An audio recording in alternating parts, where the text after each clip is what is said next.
Hello ಎಲ್ಲರಿಗೂ ನಮಸ್ಕಾರ. ಹೆಜ್ಜೆ ಬ್ಲಾಗ್ಗೆ ಸ್ವಾಗತ. ನಾನು ಚಂದ್ರಿಕಾ. ಇದು ನನ್ನ ಮಾರ್ನಿಂಗ್ ರುಟೀನ್ನ ಡೇ 18 ಆಗಿರುತ್ತೆ. ಇವತ್ತು ಬುಧವಾರ. ಎಲ್ಲರಿಗೂ ಗುಡ್ ಮಾರ್ನಿಂಗ್ ಅಂತಂದು ತಿಳಿಸ್ತೀನಿ. ಯಾರ್ಯಾರು ಯಾವಾಗ ನೋಡ್ತೀರೋ ಅವ್ರಿಗೆ good morning, good afternoon, good night ಅಂತಲೂ ಹೇಳಲಿಕ್ಕೆ ಇಷ್ಟಪಡ್ತೀನಿ. ಸೊ ಎದ್ಬಿಟ್ಟು 4:30ಗೆ ಎದ್ದಿದೆ. ಎದ್ದು ಫ್ರೆಶ್ ಅಪ್ ಆಗೋಕ್ಕಿಂತ ಮುಂಚೆ ಸ್ವಲ್ಪ ಹೇರ್ ಮಸಾಜ್ ಎಲ್ಲ ಮಾಡಿಕೊಂಡು ಅದಾದ ನಂತರದಲ್ಲಿ ಫ್ರೆಶ್ ಅಪ್ ಆಗ್ತೀನಿ. ಅದಾದಮೇಲೆ ಇನ್ನು ಆ್ಯಸ್ ಯೂಶುವಲ್ ನೈಟ್ ನಾನು ಮೆಂತ್ಯ ಕಾಳು ಮತ್ತು ಶೇಂಗಾ ನೆನೆಯಿಟ್ಟಿದ್ದೆ. ಅದನ್ನು ಸಹ ಕುಡಿದಾದ್ಮೇಲೆ ಶೇಂಗಾ ಸ್ವಲ್ಪ ಹೊತ್ತು ಬಿಟ್ಟು ತಿಂತೀನಿ. ಅದಾದಮೇಲೆ ನನ್ನ ಒಂದು ಮನೆ ಕೆಲಸ ಏನೆಲ್ಲ ಇದೆ ಅದನ್ನು ನಾನು ಸ್ಟಾರ್ಟ್ ಮಾಡ್ಕೊತೀನಿ. ಕಸ ಗುಡಿಸ್ಬಿಟ್ಟು ಹೊರಗಡೆ ಕಸ ಎಲ್ಲ ಗುಡಿಸಿ ನೀರು ಹಾಕಿ ಬಾಗಿಲೆಲ್ಲ ತೊಳೆದ್ಬಿಟ್ಟು ಒಂದಿಷ್ಟು ರಂಗೋಲಿ, ಚಿಕ್ಕದಾದಂಥ ಒಂದು ರಂಗೋಲಿಯನ್ನು ಹಾಕ್ತೀನಿ. ನೀವು ನೋಡ್ಬೋದು ಯಾವ ರೀತಿಯಾಗಿ ಇರುತ್ತೆ. ನನ್ನ ಒಂದು ಡೈಲಿ ರುಟೀನ್ ಸೇಮ್ ಇರುತ್ತೆ, ಅದರಲ್ಲಿ ಏನು ಚೇಂಜಸ್ ಇಲ್ಲ. ಬಟ್ 21 ಡೇಸ್ ನಾನು ಸೆಲ್ಫು ಚಾಲೆಂಜ್ ನನಗೆ ನಾನು ಹಾಕ್ಕೊಂಡಿದ್ದಂಥದ್ದು ಇದೆ. ಈಗ ಆಲ್ರೆಡಿ ಶಾರ್ಟ್ಸ್ ವೀಡಿಯೋಸ್ ಎಲ್ಲ ಕಂಪ್ಲೀಟ್ ಆಗಿದೆ. ಬಟ್ ಲಾಂಗ್ ವೀಡಿಯೋಸ್ ಸ್ವಲ್ಪ ಲೇಟ್ ಆಗ್ತಾಯಿದೆ. ಬಟ್ ಸಾರಿ ಎಲ್ಲರಿಗೂ.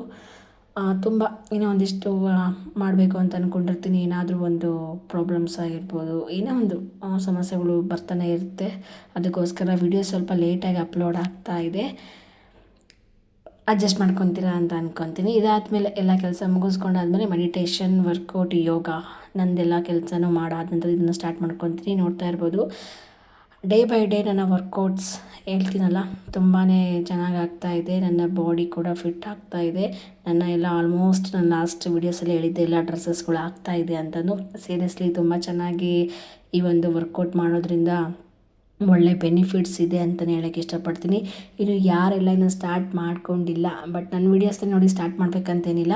ತುಂಬ ಜನ ಈಗ ಆಲ್ರೆಡಿ ತುಂಬ ಸೀನಿಯರ್ಸ್ ಇದ್ದಾರೆ, ಮತ್ತು ವರ್ಕೌಟ್ಸ್ ಟ್ರೈನರ್ ಇರ್ತಾರೆ, ಯೋಗ ಟ್ರೈನರ್ ಇರ್ತಾರದ್ದೆಲ್ಲ ನೋಡಿಕೊಂಡು ಕೆಲವೊಂದಿಷ್ಟು ಯೂಟ್ಯೂಬಲ್ಲಿ ವೀಡಿಯೋಸ್ಗಳು ಇರ್ತವೆ, ಅವ್ರನ್ನ ನೋಡಿಕೊಂಡು ನೀವು ಸ್ಟಾರ್ಟ್ ಮಾಡ್ಬೋದು. ಮಾಡಿಕೊಂಡು ನಮ್ಮ ಹೆಲ್ತಿಗೆ ನಾನು ಹೇಳ್ತಾ ಇದ್ದೀನಿ, ಫಸ್ಟು ನಮ್ಗೆ ಏನೇ ಮಾಡಬೇಕು, ಒಂದು ಕೆಲಸ ಮಾಡಬೇಕು, ಒಂದು ಸ್ಟಡೀಸ್ ಮಾಡಬೇಕು, ಅಥವಾ ಮನೆ ನೋಡ್ಕೋಬೇಕು, ಮನೆ ಜವಾಬ್ದಾರಿ ನಮ್ಮ ಮೇಲಿರುತ್ತೆ.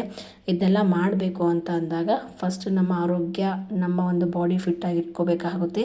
ಅದಕ್ಕೋಸ್ಕರ ನಿಮಗೆ ತಿಳಿಸ್ತಾ ಇರುವಂಥದ್ದು, ಯಾರು ಮಿಸ್ ಮಾಡದೆ ಇದನ್ನು ಫಾಲೋ ಮಾಡಬೇಕಾಗುತ್ತೆ. ಮಾಡಿ ಅಂತ ಕೂಡ ನಾನು ಕೇಳ್ಕೊತೀನಿ. ಯಾಕಂದರೆ ನಾನು ಇಷ್ಟು ದಿನ ಒಂದು 4-5 ತಿಂಗಳು ತುಂಬ ಸಫರ್ ಪಟ್ಟಿದ್ದೀನಿ. ಅದಕ್ಕೋಸ್ಕರ ನಾನು ನಿಮಗೆ ಹೇಳ್ತಾ ಇರೋವಂಥದ್ದು, ಯಾರು ಮಿಸ್ ಮಾಡದೆ ಮಾಡಿ. ಅದರಲ್ಲೂ ಎಕ್ಸ್ಪೆಷಲಿ ಯಾರಪ್ಪ ಅಂದರೆ ಮನೆಯಲ್ಲಿರುವಂಥ ಗೃಹಿಣಿಯರು ಇದು ಮಾಡಲೇಬೇಕಾಗುವಂಥದ್ದು.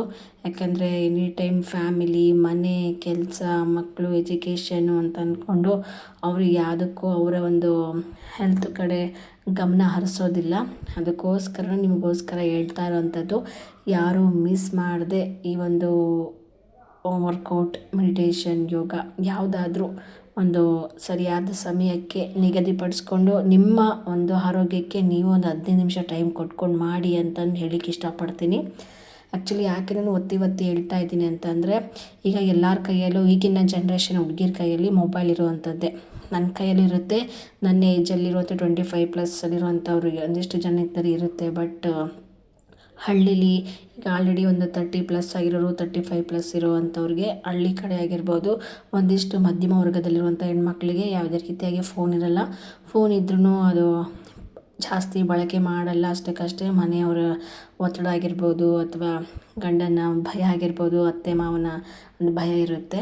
ಇದು ನಾನು ನೋಡಿರೋದಕ್ಕೆ ನಿಮ್ಗೆ ಹೇಳ್ತಾ ಇರೋವಂಥದ್ದು. ಅದಕ್ಕೋಸ್ಕರನೇ ಅವರೇನು ಮನೆ ಕೆಲಸ, ಅತ್ತೆ ಮಾವ ನೋಡ್ಕೊಳ್ಳೋದು, ಗಂಡ ನೋಡ್ಕೊಳ್ಳೋದು, ಮಕ್ಕಳು ನೋಡ್ಕೊಳ್ಳೋದು, ಇಷ್ಟೇ ಜೀವನ ಆಗೋಗಿರುತ್ತೆ. ಅವರು ಅವರ ಆರೋಗ್ಯದ ಮೇಲೆ ಜಾಸ್ತಿ ಕಾಳಜಿ ವಹಿಸೋದಿಲ್ಲ. ಇದು ನಾನು ನೋಡಿರೋವಂಥದ್ದು. ಎಕ್ಸಾಂಪಲ್ ನನ್ನ ದೊಡ್ಡಮ್ಮ ಆಗಿರ್ಬೋದು, ನನ್ನ ಅಮ್ಮ ಆಗಿರ್ಬೋದು, ಅದ್ರ ಜೊತೆಗೆ ನನ್ನ ತಂಗಿ ಕೂಡ ಸೇರಿದ್ದಾಳೆ. ಅವರೇನು ಅವರ ಆರೋಗ್ಯದ ಬಗ್ಗೆ, ಹೆಲ್ತ್ ಕಡೆ ಅಷ್ಟು ಗಮನ ಹರಿಸೋದಿಲ್ಲ.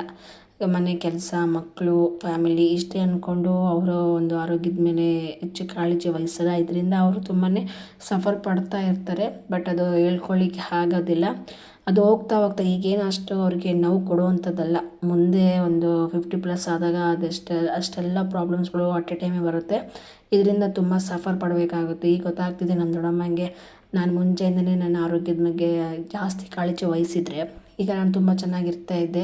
ಈಗ ಯಾವಾಗಲೂ ಕಾಲು ನೋವು ಅಂತಿರ್ತಾರೆ, ಮಂಡಿ ನೋವು ಅಂತಿರ್ತಾರೆ, ತುಂಬಾ ಪೇಯ್ನ್ ಪಡ್ತಿರ್ತಾರೆ. ಬಟ್ ಆದ್ರೂ ಸಹ ಕೆಲವೊಂದಿಷ್ಟು ವಾಕ್ ಮಾಡುವಂಥದ್ದು ಇವಾಗ ಒಂದು ಅಳವಡಿಸ್ಕೊಂಡಿದ್ದಾರೆ. ಆಲ್ರೆಡಿ ಅವರಿಗೆ ಒಂದು 50+ ಆಗಿರುವಂಥದ್ದು. ಈಗ ಅದನ್ನೆಲ್ಲ ನೀನೇನು ಮಾಡಬೇಕು, ನಾನು ಹೇಳ್ದಾಗಿಂದ ನಾನು ಸ್ವಲ್ಪ ಕೆಲವೊಂದಿಷ್ಟು ಮೊಬೈಲಲ್ಲಿ ರಿಸರ್ಚ್ ಮಾಡೋದಾಗಿರಿ, ನಾನು ಬೆಂಗಳೂರಿಗೆ ಬಂದು ನನ್ನ ಒಂದು ಲೈಫ್ ಸ್ಟೈಲ್ ನಾನು ಚೇಂಜ್ ಮಾಡ್ಕೊಂಡು ಆದ ನಂತರದಲ್ಲಿ ನಾನು ಕೆಲವೊಂದಿಷ್ಟನ್ನು ನಾನು ಬೇರೆಯವರಿಗೆ ಸಜೆಸ್ಟ್ ಮಾಡ್ತೀನಿ. ಅದರಿಂದ ಅವರು ಅದನ್ನು ಅಳವಡಿಸ್ಕೊತಾರೆ. ಕೆಲವೊಂದಿಷ್ಟು ನನ್ನ ವೀಡಿಯೋಸ್ಗಳನ್ನ ನೋಡಿಬಿಟ್ಟು ಅದನ್ನು ಓಕೆ ಇವಳು ತುಂಬ ಚೆನ್ನಾಗಿ ಮಾಡ್ತಿದ್ದಾಳೆ, ಇವಳಿಂದ ಒಂದಿಷ್ಟು ಏನಾದರೂ ಒಂದು ಇನ್ಫಾರ್ಮೇಷನ್ ತಿಳ್ಕೊಬೇಕು ಅಂತ ಒಂದಿಷ್ಟು ಜನ ಕಾಲ್ ಕೂಡ ಮಾಡ್ತಾರೆ. ಅದು ಒಂಥರ ನನಗೆ ಖುಷಿ ಆಗುತ್ತೆ.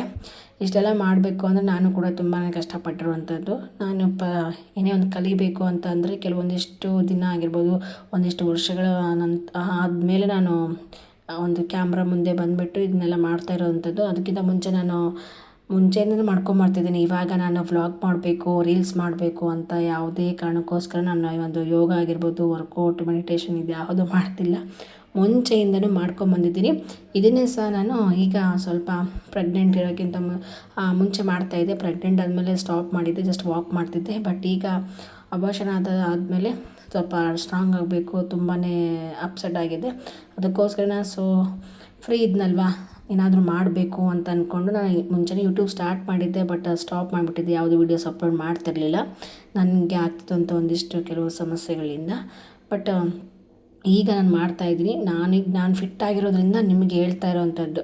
ನಾನು ಸುಮ್ಮನೆ ಏನೋ ಬೇರೆಯವ್ರ ಥರ ಏನೋ ಹೇಳಬೇಕು, ಓಕೆ ನನಗೇನೋ ರೀಲ್ಸ್ ಮಾಡಬೇಕು, ಒಂದು ಕಂಟೆಂಟ್ ಬೇಕು ಅಂತೇನು ಹೇಳ್ತಿಲ್ಲ.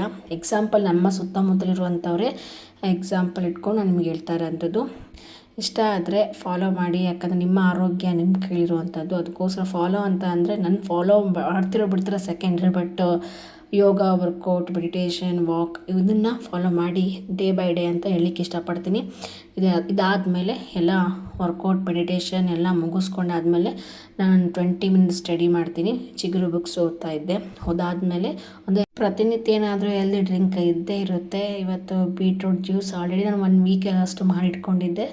ಬಟ್ 1 ವೀಕೆ ಆಗಷ್ಟು ನಾನು ಕುಡಿದಿರಲಿಲ್ಲ. ಒಂದು 3-4 ಡೇಸ್ ಅಂತ ಹೇಳ್ಬೋದು. ನಮ್ಮ ಹಸ್ಬೆಂಡ್ಗೂ ಸೇರಿ ಚೆನ್ನಾಗಿರುತ್ತೆ. ಬಟ್ ಲಾಂಗ್ ಟೈಮ್ ಅದನ್ನೇ ಒಂದೇ ಥರ ಜ್ಯೂಸ್ ಕುಡಿಯೋಕ್ಕೆ ನನಗೆ ಇಷ್ಟ ಆಗೋಲ್ಲ.